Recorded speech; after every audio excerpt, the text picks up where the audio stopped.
यवतमाल जिले के किसान एचटीबीटी बीज बोने की अनुमति की मांग को लेकर संघर्ष कर रहे हैं। किसानों का दावा है कि एचटीबीटी बीज से उन्हें कम खर्च से अधिक लाभ मिलता है और उनकी उम्मीद है कि केंद्र सरकार इस पर सकारात्मक कदम उठाएगी।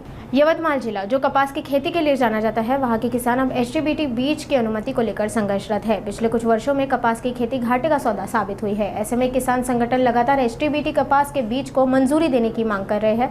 सांसद संजय देशमुख ने संसद में पहली बार इस मुद्दे पर उठाया, जिससे किसानों में एक नई उम्मीद जागी है। हालांकि केंद्र सरकार ने 2008 में इस योजना को मंजूरी दी थी, लेकिन मामला अदालत में चले जाने के कारण इसे अमल में नहीं लाया जा सका। किसानों का दावा है कि एचटीबीटी कपास की खेती से उन्हें कम लागत में अत्यधिक उत्पादन और आय मिलती है, लेकिन अनुमति के अभाव से वे चोरी छिपे ये खेती करने को मजबूर है, जो कानूनन अपराध माना जाता है।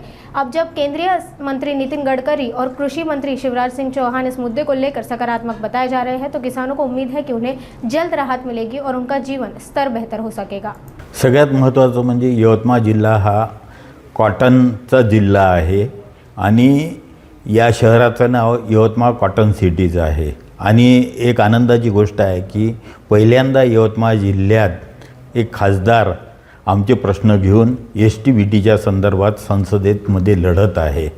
सगळ्यात महत्त्वाचं आहे की एचटीबीटीला 2008 मध्ये परवानगी मिळाली होती, परंतु सरकारनं दिलेली परमिशन ही कोर्टानं अडकून ठेवलेली आहे। सरकारची सुद्धा इच्छा आहे की एचटीबीटी सर्वसामान्य शेतकऱ्याला मिळाली पाहिजे, परंतु आजची परिस्थिती अशी आहे की आजही शेतकऱ्यापर्यंत हे बी पोहोचलं नाही। त्यामुळं परमिशन मिळाल्यामुळं हे बियाणं भारतामध्ये तयार होत आहे, शेतात लागवड होत आहे, परंतु तो गुन्हेगारी स्वरूपातनी त्याची लागवड सुरू आहे। आणि जेव्हा जेव्हा प्रशासनाचा दबाव येते तेव्हा शेतकऱ्यांना लागवडीशी त्यांची अडचण निर्माण होते आणि भीतीचं वातावरण तयार होते। खऱ्या अर्थानं जर सरकारने याला परवानगी दिली तर शेतकरी हा खुलेआमपणे त्याचं उत्पादन वाढवू शकतो, उत्पादन खर्च कमी करू शकतो आणि भारतात जे काही टेक्स्टाईल इंडस्ट्री माघारलेली आहे ती जगात एक नंबरवर नेऊ शकतो, असं आमचं म्हणणं आहे। आज शेतकऱ्यांना चोर बीटी लागवड केल्याशिवाय पर्याय नाही आहे। याचं महत्त्वाचं कारण असं आहे की यवतमाळ महिन्यात जुलै महिन्यात 20 ते 25 दिवस पाऊस पडतो आणि त्याच्यामुळे जितकी काही लोकसंख्या आहे ती लोकसंख्या निंदन करूच शकत नाही। त्याच्यामुळे शेतकरी स्वतःच्या नापिकीच्या दुष्टचक्रातून बाहेर येण्यासाठी किंवा आत्महत्येपासून दूर जाण्यासाठी तो चोरबिटी लावून राहिला। आता हे चोरबिटी तंत्रज्ञान 1996 साली एचटीबीटी तंत्रज्ञान हे 1996 साली जगात मान्य केलेलं आहे। आपल्या देशात GM तंत्रज्ञानाचं सोयाबीन तेलसुद्धा आयात होऊन राहिलं, पण इथल्या शेतकऱ्यांना काहीतरी कायद्याच्या किचकटी काढून ती 20-20 वर्ष कोर्टात केस पेंडिंग ठेवून शेतकऱ्याचा मानसिक छळून राहिला। शेतकरी संघटनेने या केसमध्ये हे केस जी आहे रिट पिटिशन क्रमांक 115 ही सुप्रीम कोर्टाने रद्द करावी म्हणून शेतकरी संघटनेने हस्तक्षेप अर्जसुद्धा दाखल केलेला आहे। शेतकरी संघटना सुप्रीम कोर्टात आहे ना, सुप्रीम कोर्टात शेतकरी संघटना भांडते आहे शेतकऱ्यांसाठी।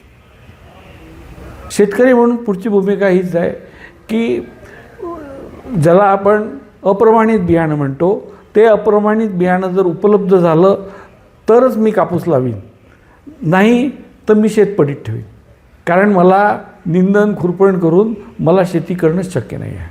किंवा कापसावरची जी तणनाशकं आलेली आहे निवडक गटातली, ती निवडक गटातली तणनाशकं मारल्यावर ती सगळी तणं मरत नाही, 60-70% तणं मरतात, 30% तणं तशीच राहतात। तुम्हाला निंदन खुरपणासाठी मजूर लावायला लागतात। जुलै महिन्यात 5 दिवस कामाचे मिळतात, कसं काय करायचं?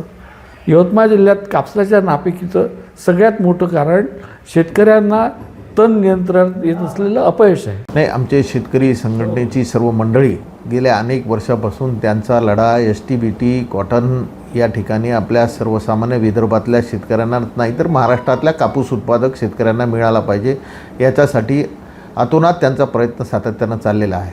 आणि या संदर्भात मी सुद्धा भूमिका घेतली, कारण आमच्या इकडे सर्वसामान्य शेतकरी जेव्हा आम्हाला भेटतात तेव्हा ते एचटीबीटीचं जे काही आता सध्याच्या लोकांनी लावलेलं आहे त्यांचा ॲव्हरेज चांगला आहे, त्यांना उत्पन्न चांगलं, खर्च कमी होऊन राहिला, त्याच्यामुळे एचटीबीटी ची मान्यता मिळाली पाहिजे. याच्यासाठी आमचा भारत सरकारकडून हे मान्यता मिळवून देण्यासाठी प्रयत्न चाललेला आहे.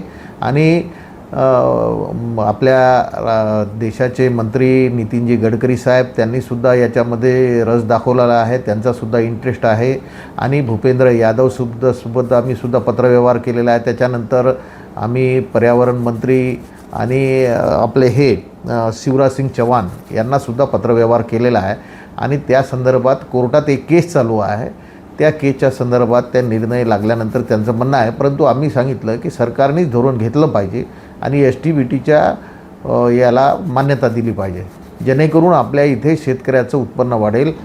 आणि आज तरी जेव्हा शेतकऱ्याशी आम्ही चर्चा करतो तेव्हा काही लोकांनी इकडून तिकडून बियाणं आणलं, ते लावलं आणि त्यांना ॲव्हरेज चांगला आहे, खर्च जे काही कमी म्हणजे उत्पन्न जास्त आहे,